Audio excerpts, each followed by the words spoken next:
अगर आपके डॉक्टर ने आपको हिस्ट्रोस्कोपी एडवाइस किया है, आप प्रेगनेंसी प्लानिंग कर रहे हैं और प्रेगनेंसी नहीं लग रही है, तो इसका ज़रूर कोई रीज़न होगा। अगर आपके पहले बहुत बार एबॉर्शन हो गए हैं, 2 से ज़्यादा या 2 एबॉर्शन हो गए हैं, क्योंकि एबॉर्शन का बार-बार होना एक कारण होता है। क्या आप हिस्ट्रोस्कोपी के बारे में जानना चाहते हैं? हिस्ट्रोस्कोपी क्या होता है, ये कैसे किया जाता है और क्यों किया जाता है? तो आप मेरी वीडियो एंड तक ज़रूर देखिएगा, क्योंकि इस वीडियो में मैं आपको बताने जा रही हूँ। हिस्ट्रोस्कोपी की जो प्रक्रिया है वो शॉर्ट एनेस्थीसिया में किया जाता है। ये डे के प्रोसीजर होता है, आपको सेम डे डिस्चार्ज कर दिया जाता है।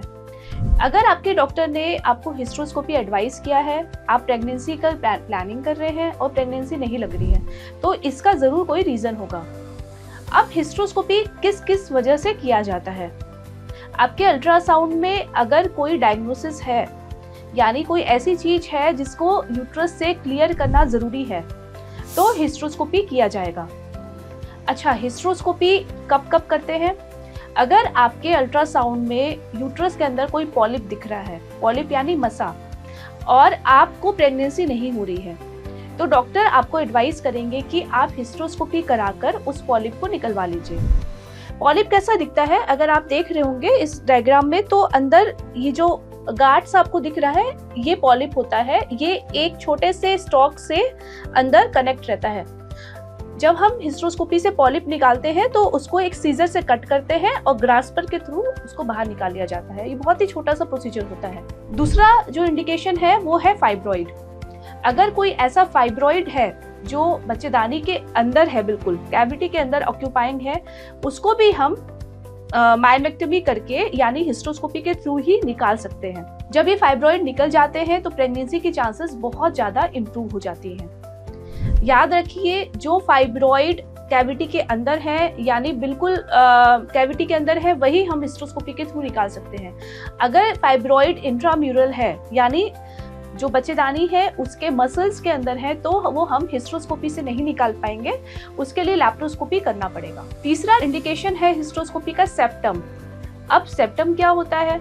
अगर आपके बच्चेदानी के अंदर कोई परत है, एक पतली सी परत जो पेपर जैसी परत होती है वो है, और यूट्रस को 2 भागों में डिवाइड कर रही है।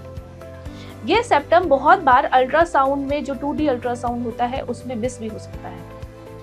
अब ये सेप्टम किस तरीके से आपको हानि पहुंचाता है? ये जो सेप्टम होता है, इसकी जो ब्लड सप्लाई होती है वो नील के बराबर होती है। अगर आपके बार बार एबॉर्शन हो रहे हैं तो उसका रीजन सेप्टम भी हो सकता है, क्योंकि अगर बेबी सेप्टम के ऊपर इम्प्लांट कर जाता है तो उसको ब्लड सप्लाई नहीं मिलती है और वो एबॉर्ट हो जाता है।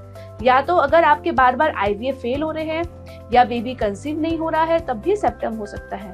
तो बहुत बार आपके डॉक्टर आपको अल्ट्रासाउंड में सेप्टम देख के एडवाइस करते हैं, या उनको कोई डाउट होता है सेप्टम का, तब भी वो आपको हिस्ट्रोस्कोपी एडवाइस कर सकते हैं, अगर आपके बार बार एबॉर्शन या IVF फेल है तो।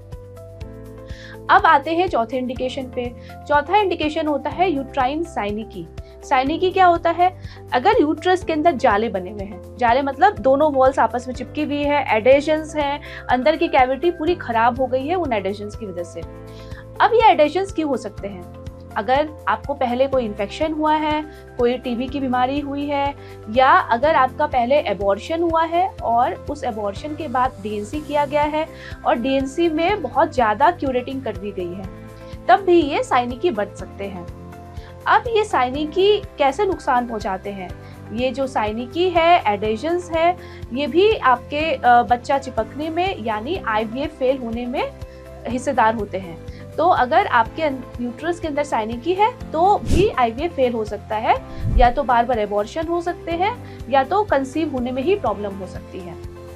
ये जो साइनिकी है, ये अल्ट्रासाउंड में बहुत क्लियर तो नहीं दिखते हैं, लेकिन हाँ, इरेगुलरिटी लाइनिंग में या बहुत थिन होना यूट्रस की कैविटी का, और उसको ऑब्लिटरेटेड दिखना, ब्लड सप्लाई नहीं होना, ये सब एक साइनिकी का संकेत होते हैं। अगर साइनिकी बहुत ज़्यादा है और बच्चेदानी पूरी ऑब्लिटरेटेड है, तो इसको हम लोग एशरमैन सिंड्रोम बोलते हैं। ये एशरमैन सिंड्रोम ग्रेड 4 साइनिकी का डायग्नोसिस होता है। एशरमैन सिंड्रोम जब भी होता है तो वो साइनिकी रिमूव करने के लिए हमको बहुत मेहनत लगती है और 1 या 2 बार हमको हिस्ट्रोस्कोपी करना पड़ सकता है।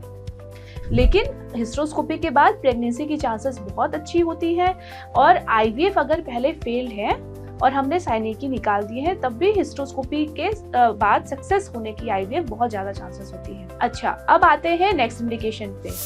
हिस्टेरोस्कोपी क्यों करते हैं और अगला इंडिकेशन क्या है? अगर आपके पहले बहुत बार एबॉर्शन हो गए हैं, 2 से ज्यादा या 2 एबॉर्शन हो गए हैं, तो आपके डॉक्टर कुछ जांचें कराते हैं। ये जांचें हमको ये पता कराती हैं कि एबॉर्शन क्यों हो रहे हैं, क्योंकि एबॉर्शन का बार बार होना एक कारण होता है। ये कारण हमको ढूंढना होता है। अब हिस्टेरोस्कोपी आपके डॉक्टर एडवाइस करते हैं, क्योंकि हिस्टेरोस्कोपी के अंदर हमको यूट्रस क्लियर दिख जाता है।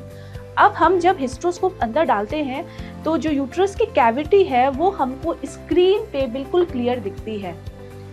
अगर कैविटी के अंदर कोई भी हमको डाउट है, कोई भी ऐसी चीज है जो बच्चे को एबॉर्शन कर सकती है, तो उसको हम वही के वही करेक्ट कर देते हैं। और अगर हम करेक्ट कर देते हैं तो बाद में जाकर सक्सेस होने का, यानी प्रेगनेंसी आगे बढ़ने का और एबॉर्शन नहीं होने के चांसेस इंप्रूव हो जाते हैं।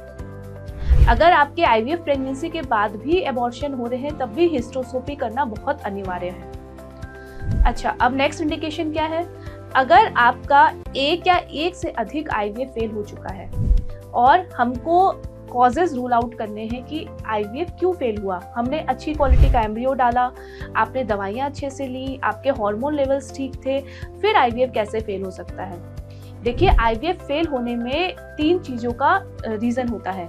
एक तो अगर यूट्रस के अंदर कोई कमी है, या आपका जो एम्ब्रियो है वो अच्छी क्वालिटी का नहीं है या जेनेटिकली एबनॉर्मल है, या आपने अपनी मेडिसिन अच्छे से नहीं ली है, या कोई लापरवाही की है। ऐसे में आईवीएफ फेल हो सकता है। तो हमको कोई भी आईवीएफ फेलियर के बाद हिस्टेरोस्कोपी करके देखना पड़ता है कि बच्चेदानी अंदर से कैसी है। ऐसा कोई वजह तो नहीं है बच्चेदानी के अंदर जिसकी वजह से एबॉर्शन हो रहा है, तो हमको वहीं के वहीं उस चीज को करेक्ट कर देना होता है। इसके बाद आईवीएफ सक्सेस होने के चांसेस बहुत ज़्यादा इम्प्रूव हो जाते हैं। हिस्टेरोस्कोपी बहुत हेल्प करता है इन सिचुएशंस में। तो हिस्टेरोस्कोपी एक डे केयर प्रोसीजर है। इसमें आपको पूरे दिन एडमिट नहीं होना, आपको मॉर्निंग में आना है, हिस्टेरोस्कोपी कराना है शॉर्ट एनेस्थीसिया में, और आफ्टरनून में आपको डिस्चार्ज कर दिया जाता है।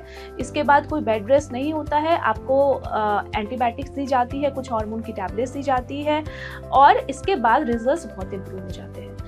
अगर आपके डॉक्टर ने आपको हिस्टेरोस्कोपी एडवाइस किया है तो ज़रूर कराएं, और इस प्रोसीजर के बारे में आपको पूरी जानकारी इस वीडियो में मिल जाएगी। आशा करती हूँ ये आपके लिए लाभदायक होगा। Wish you all the best, happy pregnancy and happy parenting.